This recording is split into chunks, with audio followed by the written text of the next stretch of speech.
Bien, nosotros estamos con el representante sociólogo social, además Clody Guillén.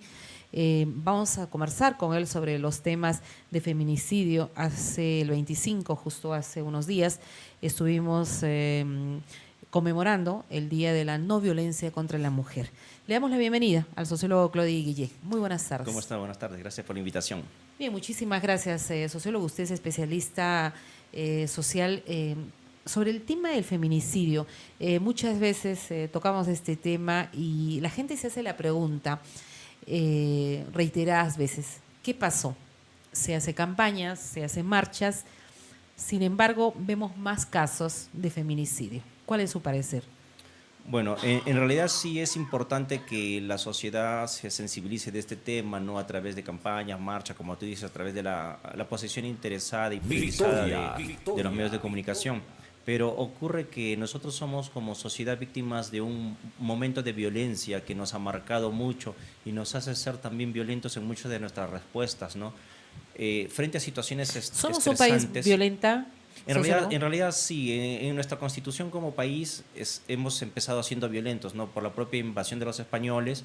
Ese fue un momento violento que concluyó con la muerte del representante de la nación incaica, ¿no? ¿Y En no este caso, podemos el Inca. superar esa situación? Lo que pasa es que nuestra memoria colectiva nos hace revivir eso siempre, ¿no? Sí, Entonces, al parecer en nuestra constitución como nación está presente el hecho de la violencia. Y si te das cuenta, nuestro devenir histórico está marcado por sucesos violentos. Tenemos una guerra del Pacífico, tenemos guerras internas, tenemos pérdidas de territorios a manos de colonos, donde los naturales del sitio pues responden violentamente. 11 minutos. Ahora, sociólogo, en todo este contexto se habla de justamente de la lucha contra la violencia física, psicológica, no solamente contra la mujer, sino hablamos de personas vulnerables, no solamente los niños, también hoy las personas de la tercera edad también son producto de la violencia. ¿Podríamos cambiar el machismo también? Es un aporte, lamentablemente, en estos temas de violencia, el alcohol y muchas otras circunstancias. ¿Podemos cambiar, podemos prevenir estos feminicidios, esta violencia, pero abordándolo desde qué punto? Porque se habla de estrategias por parte de algunos ministerios, se habla de algunas ONGs, se habla de algunas instituciones que tienen que ver justamente en protección de las mujeres, de las personas vulnerables. Pero vemos que se trabaja unilateralmente y no llegamos a tener estadísticas favorables. Ocurre que en realidad como política social quizá todavía no hemos logrado estructurar una política orientada a fortalecer la familia. Tenemos de repente programas y servicios orientados a atender casos de violencia familiar y violencia doméstica, pero sin embargo estos servicios no están articulados en una propuesta general. Claro. Que más allá de atender los casos que se presentan de violencia, sería importante y necesario que atiendan situaciones orientadas a la prevención de la violencia. Es decir, es cierto que ya perdimos una generación, o sea, ya tenemos en este momento personas de 28 hacia adelante que ya son violentos, pero sin embargo también tenemos una nueva generación de personas de 5, 6, 7, 14 años en los que tú puedes trabajar para darle las habilidades y las herramientas necesarias para disminuir su agresividad y su violencia y controlar situaciones de estrés. La unidad familiar, la familia en el Perú es una unidad que en este momento es crítica.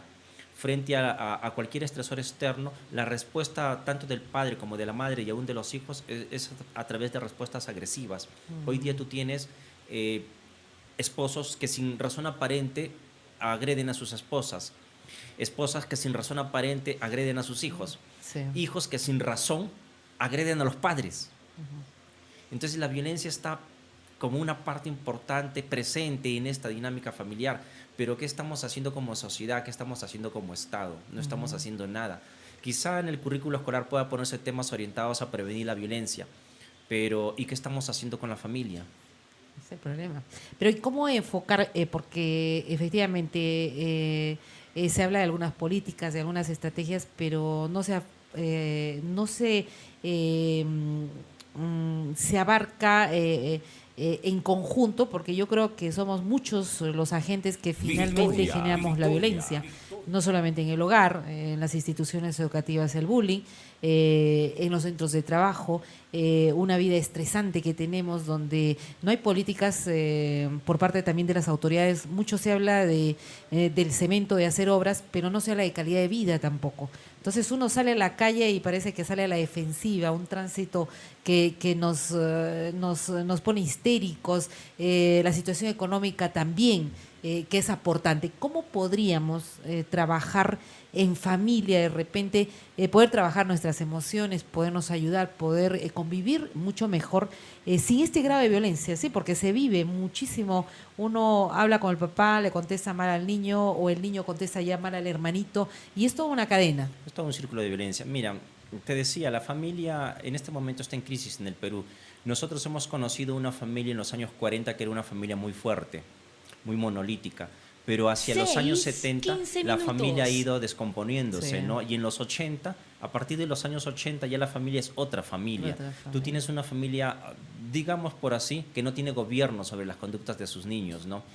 Encuentras que una familia que ya se desentendió de la educación y esa educación se la traslada a la escuela y espera que sea el profesor el que no solamente dé aprendizajes académicos, sino sobre todo enseñe conductas sociales que debió aprender en la familia. En la familia. Tienes, por ejemplo, servicios de cuidado diurno donde el padre lleva a sus hijos no porque necesite que sus hijos estén en el servicio, sino porque sencillamente no quiere cuidarlos.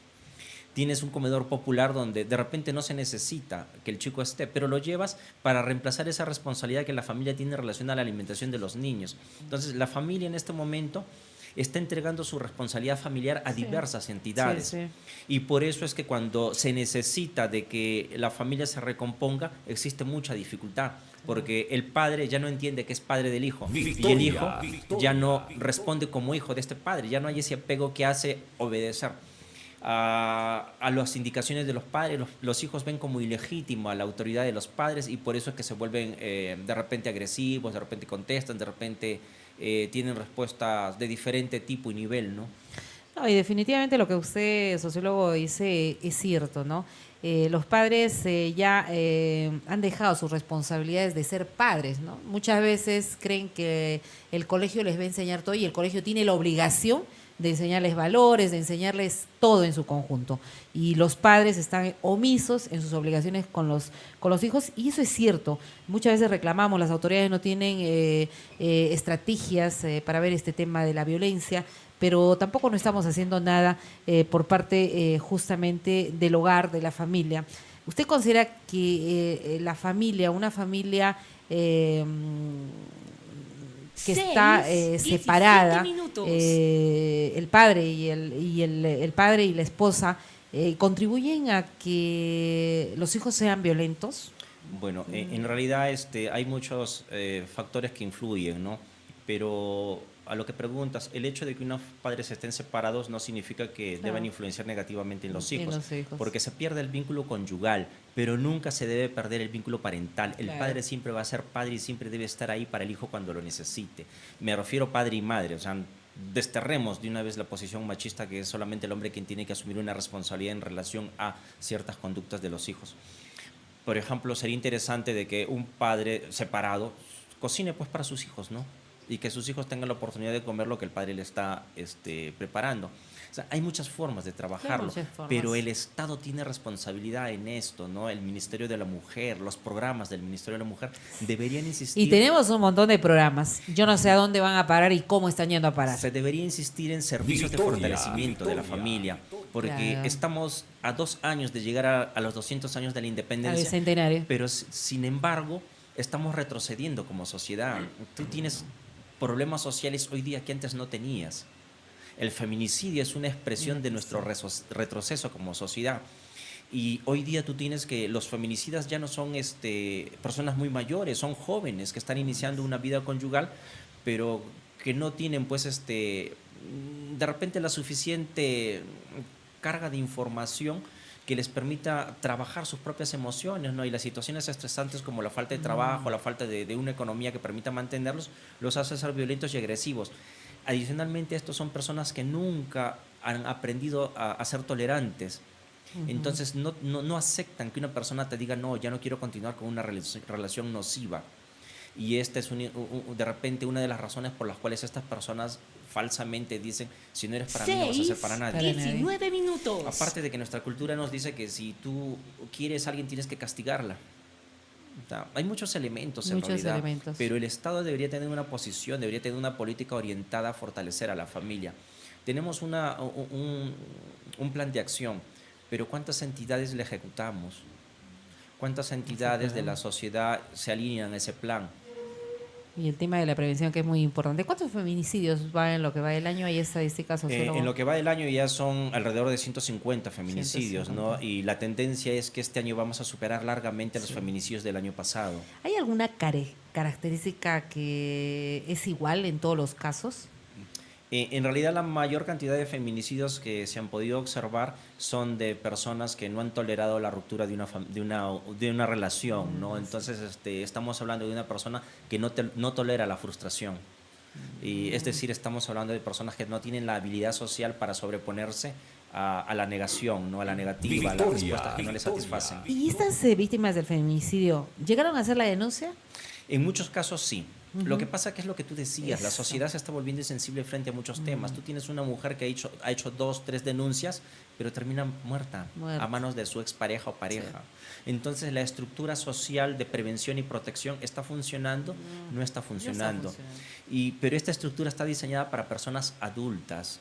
Pero también tenemos que diseñar algo para jóvenes y niños, para que en los próximos años no nos siga acompañando el feminicidio, no nos siga acompañando la violencia contra la mujer, ni la violencia contra los niños. Entonces tenemos que intervenir ahora con los niños y adolescentes, para que después de acá, unos 15 años atrás, no estemos lamentando que seamos el primer país en feminicidios en el mundo, como está pasando en el tema de violación sexual a mujeres, ¿no?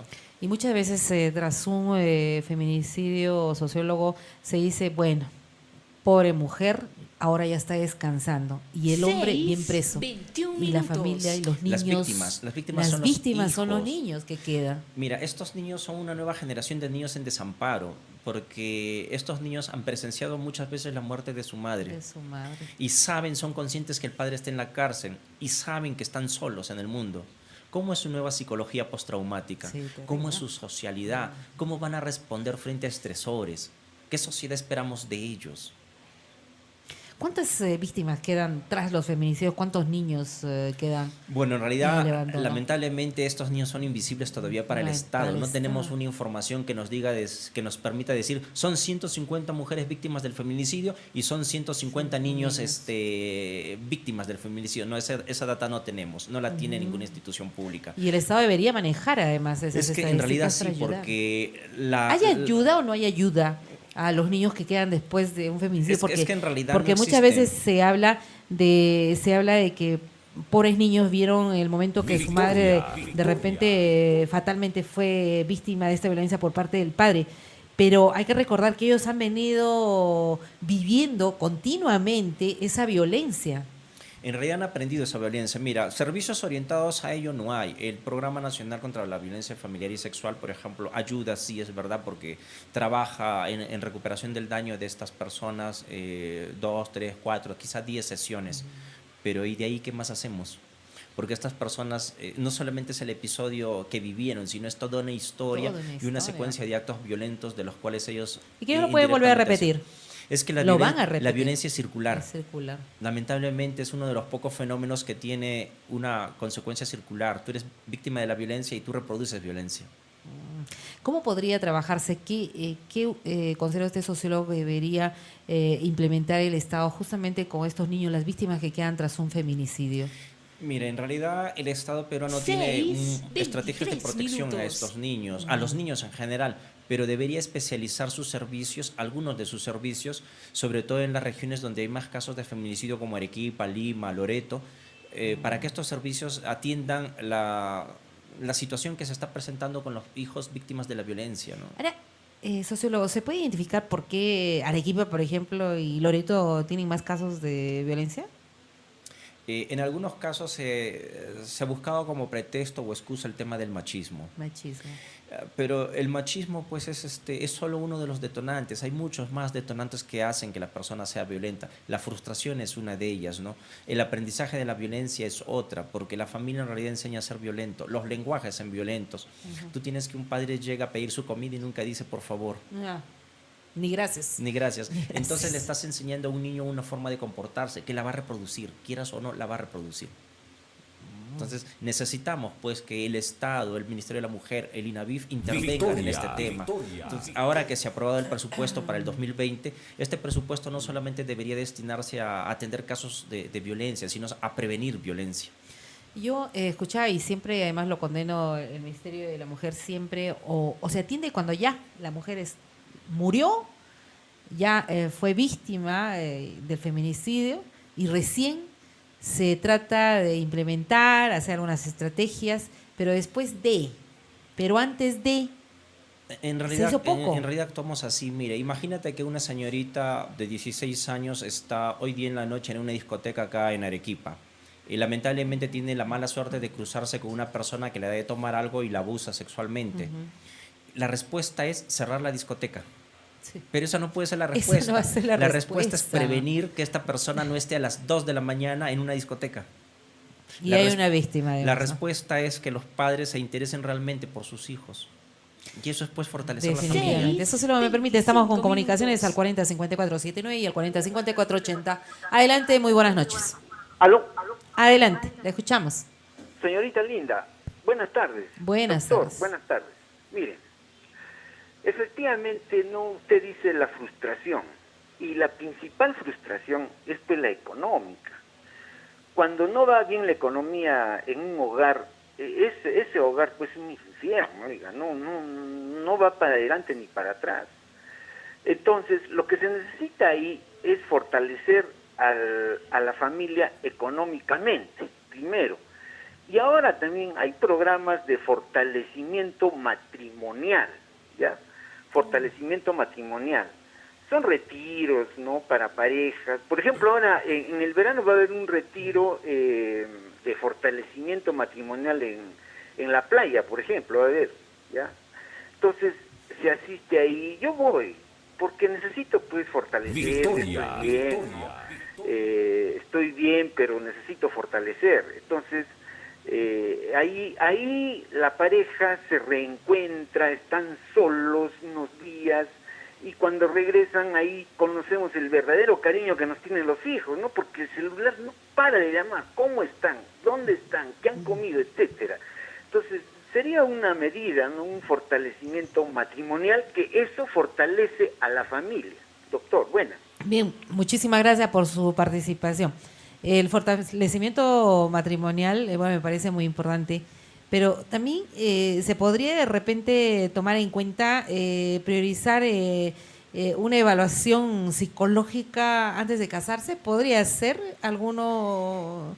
En realidad, respuestas puede haber muchos. Hacia este problema. Lo que dice el amigo oyente es interesante, ¿no? Pero es una iniciativa privada, particular. Claro. Lo que tenemos que hacer es organizar una estrategia nacional que involucre de repente pues, a todos, a la gran mayoría. Temas de salud mental, temas de salud social, orientados pues a tener un objetivo en el corto plazo, ¿no? Que es que esta brecha que va en aumento, esta curva que va en aumento de muertes de mujeres a manos de sus parejas disminuya. Y no deberíamos tolerar que tengamos una víctima 151. Sí. Siempre hablamos del tema del feminicidio y seguimos lamentando más estadísticas, una mujer más como estadística del feminicidio. Estamos con una comunicación. Adelante, muy buenas noches. Sí, muy buenas tardes, señores de Radio Victoria. Y buenas también tardes. a sus invitados, y en especial este tema que se está conversando o dialogando. Doctor, señor psicólogo, quiero participar o partir de dos principios. El hombre y la mujer nunca dejan de aprender. Y el segundo principio, el hombre y la mujer siempre son autodidactas. Dos principios. Bajo estos dos principios, formularle la siguiente pregunta. Definitivamente, la educación nace del niño, del adolescente, de la familia. Familia compuesta fundamentalmente por lo que es el padre y la madre. bajo los dos principios anteriores que le he mencionado, el padre y la madre, ¿de dónde reciben esa educación? O sea, son tan, disculpe, bebés de pecho que reciben la influencia de la sociedad, la pregunta, o es que tampoco tienen esa capacidad de aprender y de ser autodidactas. Bien, Gracias por la muchísimas respuesta. gracias. Estamos con otra comunicación. Adelante, muy buenas noches. Queremos la audiencia sobre lo del sindicato, por favor. Bien, a ver por interno de Ginita, sociólogo, porque ya también estamos sobre la hora. En realidad, sí pueden aprender los padres. Partimos del principio de que el ser humano aprende durante toda su vida. Pero habría que ver qué es lo que le queremos enseñar al padre, ¿no? En realidad, la familia debe mediar todo lo que la sociedad produce. Imagínate la televisión. De repente habrán programas para niños y de repente habrán programas para adultos, pero el padre debería ponerse en medio y decirle, este programa no es para ti.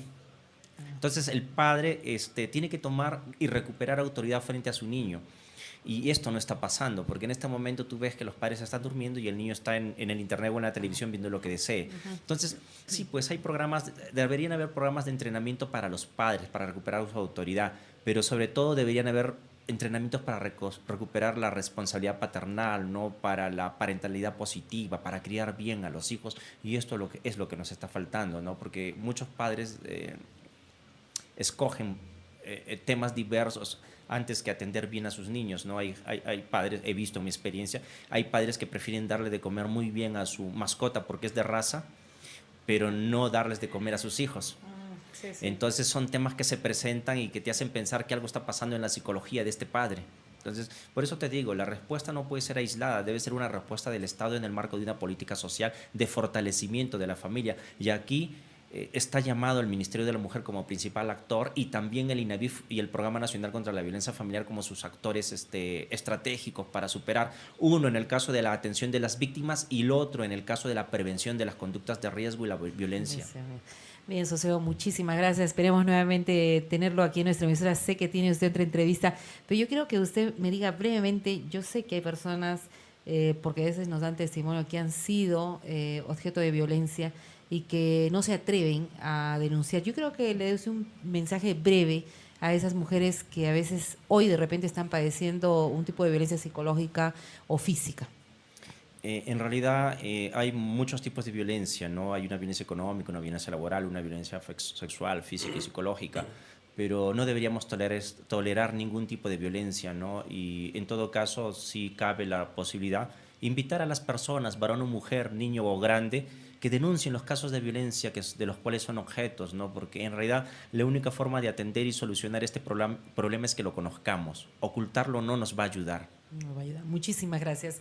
Gracias a ustedes por la invitación. Y yo espero nuevamente tenerlo, por lo menos en línea, lo vamos a estar llamando. Yo sé que usted es de Lima, pero le agradezco por su participación, sociólogo Claudio Guillén, especialista social. Gracias.